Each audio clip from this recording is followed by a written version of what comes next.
Hello and welcome to Real Talk. I'm so excited for our super special conversation today. I'd love to welcome our very special guest. Hi, Jamie. Thank you so much for having me. I'm excited to be here. Welcome, I welcome. am I'm Chido Samantha, and I am an online business strategist and newly certified digital wellness practitioner. And in my day job, I love to help online owners earn more and sell more online. And now, with in coupling with my digital wellness, I really want to help them learn how to flourish digitally as we work with online. It's so important that we're combining the digital flourishing and the social connection. And I'm Mhm. curious to learn from your experience working firsthand in the trenches of social media, of what's really worked for you, especially now applying everything that you learned in the certification course.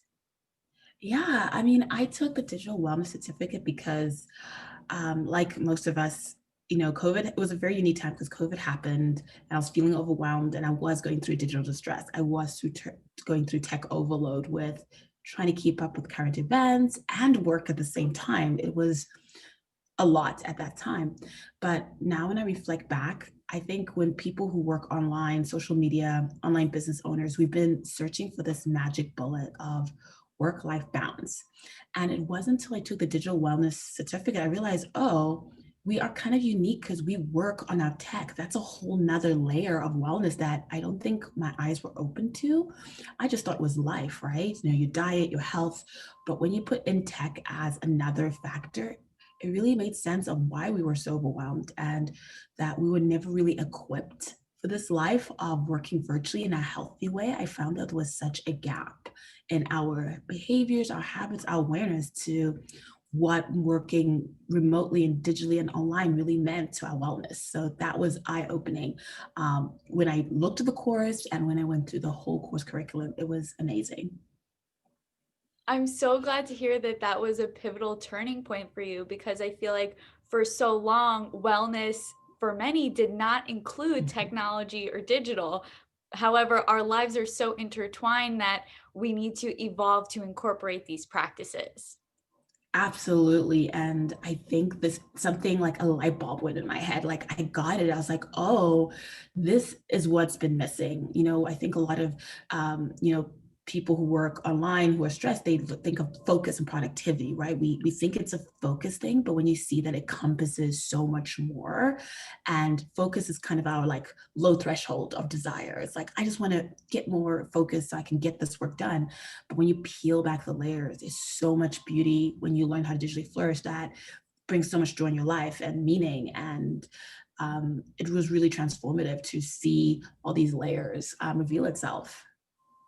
I appreciate you mentioning the layers because that's something I find myself thinking of as a metaphor often because in the first layer, it could just be how is your desktop organized or are you distracted Mhm. from your notifications? And yes, those are great initial steps to get started with practicing what does digital wellness feel like, but there's so many deeper layers to that hierarchy of needs of trying to feel connected with our social community and all these Mhm. things. And then when you take a step back, it's like, well, imagine if all of my social accounts just disappeared and they just got deleted. What would I do?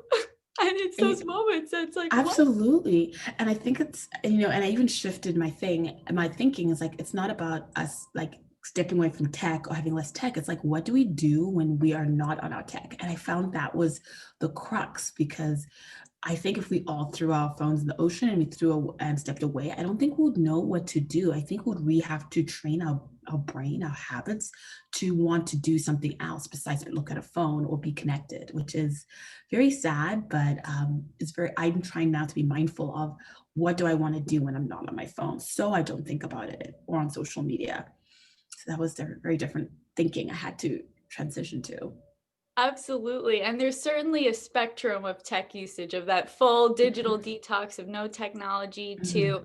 over tech use. And we're definitely striving to be in the middle of that digital flourishing space. But it's Mhm. so interesting to think about what if I didn't have my technology? And that often comes to mind when I'm driving somewhere. I'm like, how did people get directions before Google Maps and Waze? Like, Right? oh yeah, you just go there and make a right. I'm like, but how do you remember? Right? Oh my goodness. Tech is a beautiful thing, right? It's such a gift, but and we are definitely struggling with the perils. And I think we all have our different struggles. And like you said, it's what is your layer? What is your struggle that you want to overcome? And then it just snowballs from that. Absolutely. So I'm really curious with your social media expertise of what has Mhm. really given you hope for the future of technology and how you use it to flourish. Mhm. I know the way I want to support online business owners, virtual teams, remote workers, is I've figured that the three places that we find digital distress, it's either in the internet, it's on our smartphone or social media. So depending where you are, you're gonna probably have your weaknesses on one of them. And for a lot of my friends, when I have this discussion or my peers, it's social media, and I think we've originally wanted to use social media for connection, for community, and it is a tool for marketing. So for a lot of us, I'm a marketer, so it is a tool to reach people, and it's how we serve. I was having this conversation with another online marketer, and she's like, after Social Dilemma, I felt so much conflict. And I was like, well, we use it for good. We are trying to connect to our people. We're not trying to manipulate messaging, but we want our products, our services to get in front of the right people. So I think anyone who's in marketing right now, it's kind of like, I want to serve, but I kind of understand that this is sometimes not a healthy platform. And I think it's how you want to approach social media. It's more about, I think of it as a tool for good or bad. As soon as I feel bad from social media, that's my cue to be like, I shouldn't be on right now. It's not something bringing me joy. But when I think of when I get inspired on someone's account or when I make great connections and friends, oh, that's when it's for good. So I always check myself and feel like, how do I feel? Because I feel like my emotions kind of tap into my relationship with social media. And that is kind of my compass right now. I love that internal compass of how you feel when you're using the technology because it really depends. It's so situational. And when we connect to that intention of are we using it for a good purpose with intentionality to share a resource with somebody that's looking for a particular service, that feels more aligned rather than just, the scary things in the movies. Yeah, right. So all my peers are feeling, trying to reconcile with what we do and how we show up in social media. But I think it's usually how we feel about it that kind of dictates what we do. If I'm using to mindlessly scroll and I'm not sleeping well, I don't think that's a social media thing. That's me saying, hey, there's something probably going on in my life, or that's making me binge social media. So I usually check myself first and let my feelings dictate like how I want to show up a little before I, click all these apps that are fighting for my attention. I appreciate that so much because oftentimes when we go to reach for the phone or chocolate or anything else that's, curbing that craving, there's often that underlying need that we're not ready to deal with. So when we pause and take a moment of, what is it that my body, my internal compass is craving and searching for, then we can Mhm. connect. And oftentimes I've been trying to challenge myself to just give myself a hug because sometimes we're reaching for the phone for that external validation, for that sense of belonging, or the Mhm. list goes on. And often that answer is inside. Yeah, absolutely. So it's definitely being mindful. Social media is definitely a mindful practice and relationship I have to have. I love it. And with the new technology and apps coming out, I know you reached out about Clubhouse, and I'm Oh my curious gosh. what your Are gut you feelings loving are it? about it. Are you loving it? I'm just dabbling into it, so I really was looking forward to our conversation today to Okay. dive more in. Uh, I'm definitely gonna pull you into a clubhouse room with me on digital wellness. The reason I like Clubhouse is because podcasts are a big thing, and the best way I describe Clubhouse is like a podcast, but you can actually join live in that podcast. It's so fun because you don't need to be looking at it. It's not another screen. It can be an audio, so it's one. it's not visually stimulating, right? You're mostly engaging in the conversation, which is really, I think, the best thing because I don't need to be looking at it. So the fact that it's less screen, and the fact that so many people are gravitating to a place where like it's actually valuable.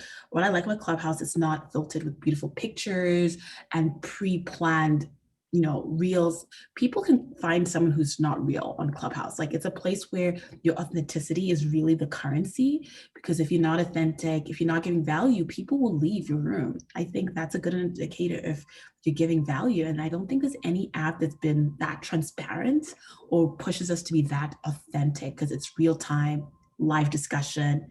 People's emotions are real, and it captures that. So it's very I love interesting. that. Mhm. And even just when you're enrolling, the fact that you need to connect it to your phone number, I feel like those initiation sequences really demonstrate that you're an actual human and not just a robot. Mhm. Exactly. It's a number. It's not connected to another Facebook app. So they're not pulling data from Facebook about you. It's just your number. And even the algorithms, it's still in its purest form because it's as we talk right now, it's in beta. So there's no advertising. It's the only social media app that's not pay to play right now. There's no algorithms. The algorithm is just more based on who you follow, but it's not as controlled as the other ones, right? So it's really fun right now. And I'm interested to see what it's going to look like in the year, because once it opens up to everyone, it's going to be a whole new place. So I'm enjoying the little community that it is right now. That's what's also so cool about connecting with these newer platforms as they launch, because we can really see it from the beginning. I'm Mhm. flashing back to my early days in social media marketing when Instagram and Facebook were like new. And then Yeah. now when I go on, they completely change the interface. Now they have the business suite. They're trying to compete with all those third-party platforms that Mhm. used to do the scheduling. It's like, no, no, do it all in Facebook so we can track all your data. Yeah. So I'm curious from your perspective as a marketer, how you've been supporting businesses and evolving with these constantly updating algorithms and interfaces. Yeah, and you know what? Regardless of what app you're in, there's some factors that are always remain true, like the consistency of the app, and your people. Like I think we forget, it's not really about the algorithms, it's not the people. One nuance, I think, if anyone's new to social media, the nuance it is like it's not about followers. I know people who have six-figure businesses with under 5,000 followers, and it's never about the followers anymore or the vanity metric. It's really about the value in your community, because I know people with very small numbers who have very successful businesses, and it's not about the followers. It's really about the community you want to build. And if you have the right people, those metrics doesn't matter. I think 2 years ago, a girl with, I think she had like 100,000 followers, and she tried to sell a T-shirt, and she could for $25, and she couldn't sell five. So that was an indication that followers are not no more our matrix. Our metrics is really about the quality of our conversations. Now it's all about DMs. Our algorithms have changed. It's more about authentic conversations. So anyone who's a big marketer, anyone who's got a really big marketing business, they're doing social, we call it social selling. And Mm. that's really taking conversations to the DM and actually talking to people who have maybe engaged in your stories, engaged in saying, oh, you like my product, my fitness program, my business, how can I help you? And that's where it is. Everything's happening in the DMs now. It's not in our feeds, it's in our stories. We've told Instagram and Facebook we like videos and real life stuff. That's why everything happens in those areas right now. It's going down in the DM.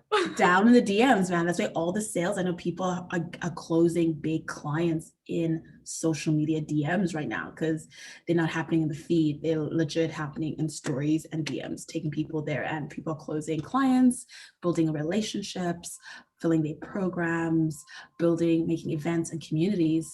That's where they're all happening right now. I love that perspective because it's also emphasizing the importance of that human to human connection. And what's Mhm. also great about the constantly evolving interface is that now in Instagram DMs, you can send voice notes. And that was a huge game changer for me. But the one caveat is that it sends even if you want to re record it. Yes, you gotta be So perfect. They need to delete or like, are you ready to send? Because I think Messenger, Facebook Messenger has that. You can like record and it will kind of like ask you before you send it. Now it's just like, it's kind of scary. Yeah, but I guess it really demonstrates the realness because it's like, "Oh, I didn't mean to send that. Let me send Yeah. another one." And now people are connecting Clubhouse and Instagram, right? So now you are in Clubhouse having a talk about digital wellness. Hey, I've got a great resource. I've seen people, I got so many followers just by telling people what I do. Like Clubhouse is like totally growing people's Instagram accounts right now because people are loving, it's like a webinar. It's like going to someone's event, loving them, and then going and buying their products or following them. It's such those two work so well together. I love it. I think that's amazing, and I really appreciate you sharing your expertise in this new domain because everything is evolving, so we just need to keep up with it. Yeah, totally. I love it. So, applying your social media background and everything that you learned in the digital wellness certification, what have been the three really foundational practices that have helped you continue flourishing beyond completion of the course? I think I talk to people this all the time. I think it's the original core, I think roadmap that digital wellness talks about the knowledge, embodiment and empowerment. Because Mhm. I would love to be like I'm a digital wellness expert, but I'm still in embodiment, and I don't think we get to skip embodiment. It'll be really nice. Like I got the knowledge. I'm going to transform my life today. No, that's not it. It's still a lot of work. It's still a mindful practice that doesn't happen. So I don't feel like the destination ever really gets there. It's like yoga, it's like you continue practicing, there's always a new challenge. So behavior does not change that much. So give myself grace that I'm still in the embodiment phase is something that's been very, very changing for me. Just give myself grace as I go along.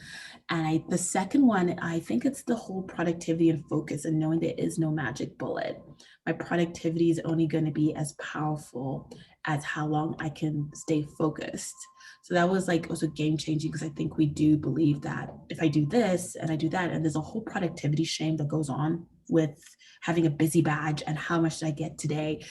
Um, and that's something I tell my clients, like, okay, there's no busy badge. Let's do that one thing that's going to really transform your business. Instead of saying, let's do social, tweak my bio. Like, no, you just need to do that one thing you want to do. So my productivity focus and what it means to truly be productive has completely changed my mind. And, to having solitude, I think being quiet and alone with my thoughts and that being okay to put my tech and be bored, to like search for boredom is a practice that's hard, but I'm trying to also be comfortable with. I love it so much. Those are great practices. And I really appreciate the giving grace to ourselves because that's probably the biggest challenge we're going to face continuously throughout our lives is we are our biggest roadblock. So when we're able to have self-compassion and be like, it's okay that you want to use your computer right now, but it's getting late and you want to go have a night's rest. So why don't you appreciate that solitude? And if your mind is racing, maybe pick up a journal and put pen to paper instead of the blue light because that just keeps us up and then it's the whole self-fulfilling prophecy. Right. Staying away from the blue light and doing, like you said, like I can find the answers inside myself. I think we've tried to find our answers in the internet, and our brains are not the computer. I think there's a shift in thinking, oh, because, and that's the thing with people work online, we're so accustomed to the quickness of a computer. We think our brain should be that think our conversation should be quick, and we are not a computer. We are supposed to be slow. We're supposed to digest, and that's a big mistake that I think a lot of us fall into working online and our relationship with tech is thinking it should be fast. And and we are trying to slow it down with meditation, with yoga, with, unpacking our stress. That's what we're trying to do. We try to program our brain to slow down. It's so important, and I feel like that also connects back to the solitude, but also the knowledge, embodiment, and empowerment because that's a cycle. Like, I see Mhm. that as a continuous process that we need to embrace patience with, and I've been trying to remind myself, "Slow down, do one thing at a time." I literally have Post-it notes, like, pause, because sometimes we just get wrapped up in this, and I feel like with the technology and how it's the 24-hour news cycle, you can constantly refresh your feed. There's always something new. How do Yeah. we break out of that and then really just be present in the moment because that is our gift? I know. I think yesterday I was on Clubhouse and I actually got to the end of it. I was like, oh my God, it's not a bottomless bowl. It actually stopped because that's how new Clubhouse is. I actually got the end of the rooms and I was so happy that there was an end. Because I'm sure when it opens up to the world, there will be no end of rooms. So the fact that I can scroll 3 times and be like, you've seen every room available to you, it'll say to me, follow more people. I'm like, this is good.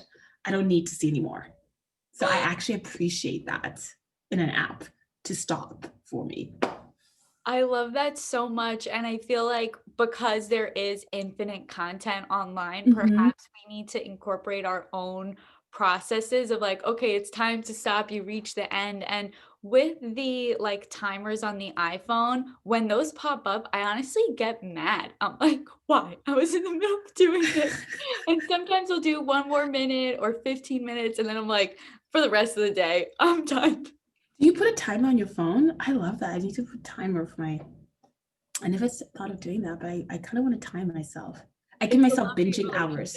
relationship. I give myself a binging like time block where it's like, okay, just binge your gossip stuff. Just binge. Just have so I go to everything I want intentionally. But I Mhm. try not to have my brain wander. And I think sometimes when you work on something hard, it's like, I don't want to write this sentence. I kind of want to check my phone. That's when I feel like I even catch myself when I'm doing something that's high, deep work. I kind of want the distraction because I don't want to complete what I'm doing. So I'm also mindful, like, okay, why am I reaching for my phone? Oh, I'm Wow. doing something very difficult right now. My brain is trying to protect itself because I'm burning calories because our brain is are protecting ourselves. So when we do seek distraction, that's really our brain just saying, hey, you're doing something really hard. I don't want to do this. Let's look at our phone. And I think that's how our brain has kind of helped protect us is by looking for a distraction.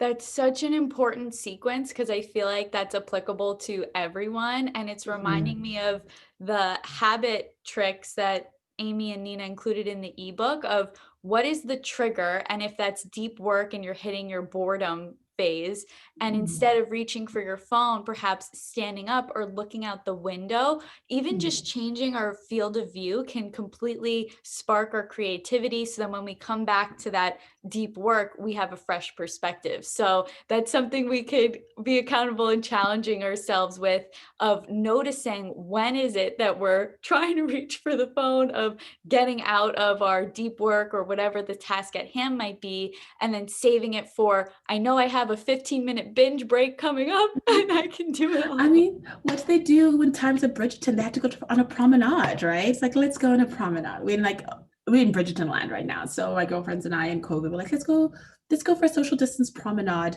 It's like that's what they did. They didn't reach for their phones, they went for promenade. So we need to bring back the promenade. I That's love us. that. To bringing back the promenade in any moment, no matter where we are. I'm a big Bridgerton fan. Have you watched it? Not yet, but I Oh love my the goodness. metaphors. You'll understand this conversation. It'll close this whole loop. That's what you're doing this weekend. You totally have to watch Bridgerton so you can understand exactly what that meant. I love it. On the bucket list. Well, I Definitely. appreciate all of the wisdom and insights that you've shared about your digital flourishing journey. Is there one last takeaway that you'd like to share to close our conversation?